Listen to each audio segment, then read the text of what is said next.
Olá pessoal, tudo bem com vocês? Eu sou o Rafael Cândido e sejam mais uma vez muito bem-vindos aqui ao nosso Arquivos Secretos do Medo. Hoje eu trago para vocês aí um caso que aconteceu em 1992, o caso do menino Evandro, e ficou conhecido aí nacionalmente como as Bruxas de Guaratuba. Esse caso aí ficou conhecido porque a mãe e filha foram acusadas de realizar um ritual satânico com o garoto.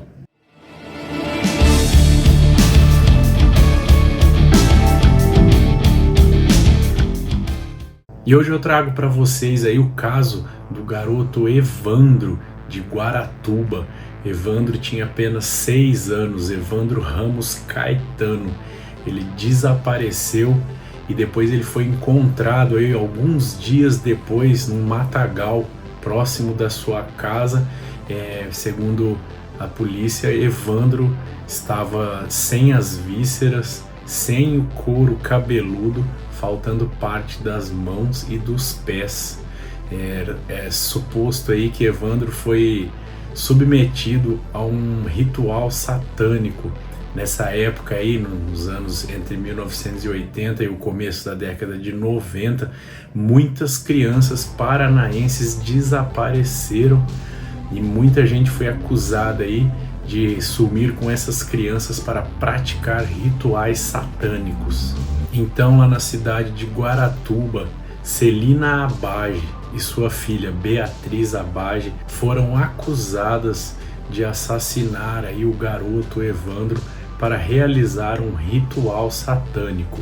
Quem indicou que elas foram as responsáveis foi um tio do garoto, que era da polícia, e comandou algumas investigações paralelas aí feitas particularmente. E ele chegou à conclusão que Celina e Beatriz seriam as responsáveis pela morte do garoto. Muito depois, o jornalista Ivan Mizanzuc realizou aí uma investigação muito completa sobre o que aconteceu no ano lá de 1992 com o garoto Evandro e as duas mulheres, e ele chegou à conclusão que as duas foram acusadas em falso. Elas teriam confessado o crime sob tortura e as fitas foram editadas para entrar no processo. Então, Ivan teve acesso aí às fitas originais e a defesa de mãe e filha reabriu o processo para inocentar as duas. Além de Celina e Beatriz, outras pessoas foram acusadas também de participação no crime, no assassinato de Evandro e também no assassinato e sumiço de várias crianças. Agora vamos acompanhar essa história completa, vamos acompanhar aí em detalhes. Vamos lá?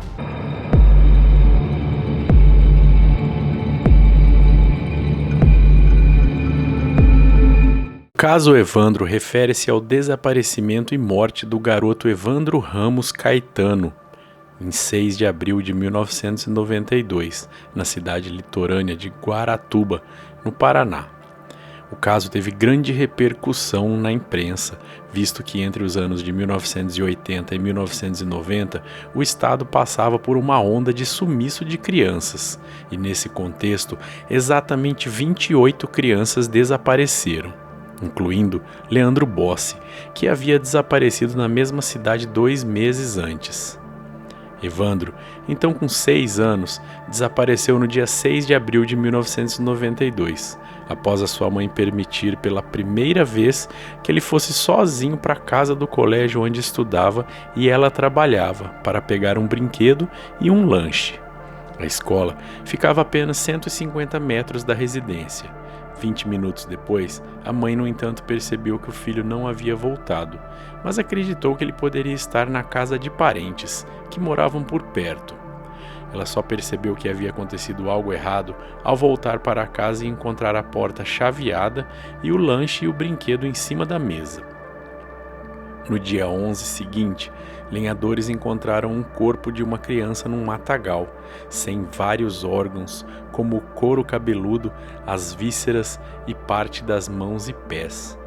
O pai de Leandro posteriormente reconheceu o corpo por uma mancha que o menino tinha nas costas e por indícios na cena, as chaves da casa e a cueca da criança. Após o corpo ser reconhecido, um primo da família e ex-investigador da Polícia Civil, Diógenes Caetano dos Santos Filho, passou por conta própria a fazer investigações paralelas às das polícias civis.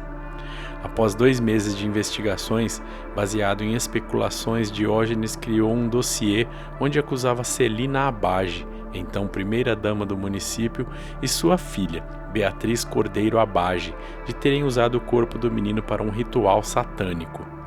Ele também citou os nomes de Oswaldo Marceneiro, o pai de santo, Vicente de Paula Ferreira, pintor que morreu na prisão de câncer em 2011, Davi dos Santos Soares, artesão, Francisco Sérgio Cristofolini e Ayrton Bardelli dos Santos, como parte do grupo que, devido às suspeitas sobre as Abage, foi chamado de As Bruxas de Guaratuba.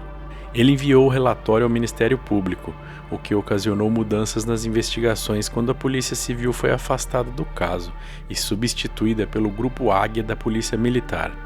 A elite da Polícia Civil do Paraná, o chamado Grupo Tigre, foi enviado até Guaratuba para investigar o desaparecimento de Evandro.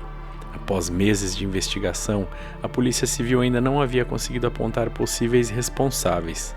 Acreditando que a Polícia Civil não estava fazendo seu trabalho de forma devida, o Ministério Público solicitou que o Grupo de Inteligência da Polícia Militar passasse a investigar o caso. Assim, chegou a Guaratuba o Grupo Águia, comandado pelo então capitão da PM Valdir Copete Neves, que rapidamente apontou 7 culpados pelo crime. Copete Neves supostamente tinha obsessão pelo número 7, já que o seu sobrenome Neves, se lido ao contrário, é Seven, que significa 7 em inglês. Devido a essa obsessão, ele teria feito questão de acusar 7 pessoas. Copete morreu executado com 13 tiros no final de outubro de 2018 em Ponta Grossa. Posteriormente, descobriu-se que as Abage eram desafetos de Diógenes por questões pessoais. Celina teria causado a separação dos pais de Diógenes e políticas. Os Abage eram oponentes do pai de Diógenes, que também já havia sido prefeito de Guaratuba.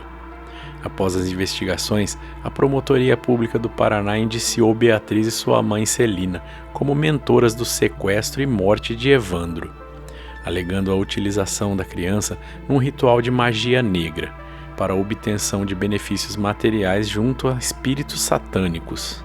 Em 23 de março de 1998, Beatriz e Celina foram julgadas pela primeira vez, em processo que é o mais longo júri da história da justiça brasileira, 34 dias de julgamento. No veredito foram consideradas inocentes. Em 1999 o júri foi anulado, com um novo julgamento realizado 13 anos depois, em 28 de maio de 2011. Outros acusados de envolvimento no suposto assassinato também foram julgados: o pai de santo Oswaldo Marceneiro, o pintor Vicente de Paula Ferreira e o artesão Davi dos Santos Soares. Os 3 foram condenados em 2004.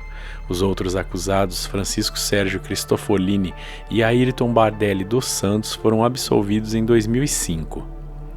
Com votação apertada, 4 votos contra 3, no segundo julgamento, Beatriz foi condenada a 21 anos e 4 meses de prisão. Em 17 de abril de 2016, o Tribunal de Justiça do Paraná concedeu perdão de pena para Beatriz Abage. Em 2018, o projeto Humanos, produzido pelo jornalista e professor universitário Ivan Mizanzuki, retratou o caso.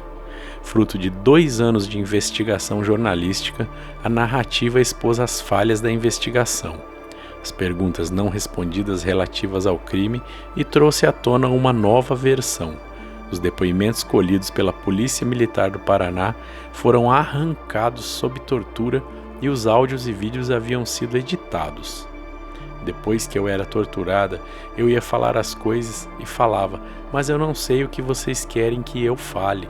Eles falavam assim: diga que você matou a criança. E eu falei, tá. Eu dizia o tá antes para perceberem que eu estava inventando aquilo. Tá, eu matei a criança. Eu não sabia nem que criança eles queriam que eu dissesse, disse Beatriz após as novas provas. A época do desaparecimento de Evandro, com o corpo de criança sendo encontrado uma semana depois, 2 aspectos chamaram a atenção da opinião especializada: a rápida investigação, sem o devido zelo pericial com o imediato indiciamento dos envolvidos, e o fato dos investigadores e da imprensa terem relacionado a morte de uma criança com a Umbanda, atrelando-a a suposto ritual de magia negra. Defesa e promotoria travaram longos embates sobre as confissões dos acusados, mas nos anos 90, a tese de tortura foi derrubada por exames de corpo delito feito e declarações das rés. No entanto, as torturas ficaram claras no podcast do jornalista Ivan Mizanzuki, que teve acesso a uma versão não editada da fita que contém a gravação da confissão dos acusados.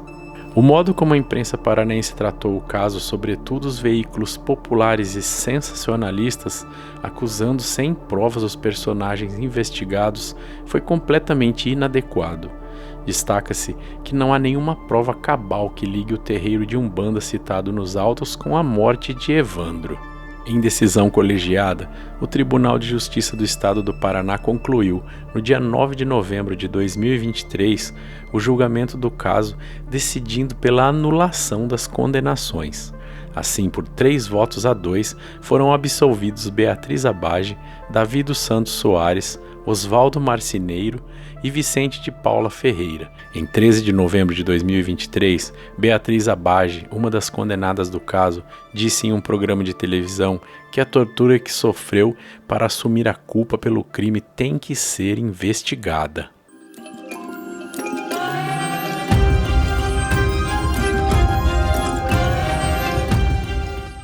E é isso aí, galera. Agradeço vocês aí demais, hein? Muito obrigado por acompanhar aí os arquivos secretos do medo. Se você ficou até agora é porque gostou do conteúdo, né? E eu agradeço que você tenha gostado. Espero estar fazendo um trabalho à altura da audiência de vocês, beleza? E deixa aí nos comentários pra mim, muita gente tem deixado que gostou, outras pessoas dão sugestões, fazem reclamações. Pode mandar aí pra mim, tá? Manda sugestões, reclamações, pode mandar, manda nos comentários aí. Se quiser também acessa as nossas redes sociais, vou deixar aqui pra vocês, tá? E o que eu gosto mesmo é que vocês comentem, que participem, eu procuro responder todo mundo, beleza? E eu convido vocês, pessoal, para acompanhar aí o caso das irmãs Yoshifusa. Esse foi um caso que aconteceu ali na região metropolitana de São Paulo, onde um homem em que a família toda confiava e já convivia há bastante tempo, era considerado como da família, e ele teve a capacidade de trair a confiança da família e muito mais do que isso, ele estuprou e assassinou a facadas as irmãs Yoshifusa, Renata e Roberta. Então vou deixar aqui para vocês, beleza? Quem tiver interesse em acompanhar esse caso aí que foi muito chocante, tô deixando aqui para vocês. Vai lá e acompanha que esse caso aí vale a pena acompanhar, foi um caso muito chocante. Muito obrigado, gente. Até a próxima. Valeu. Obrigadão. Tchau.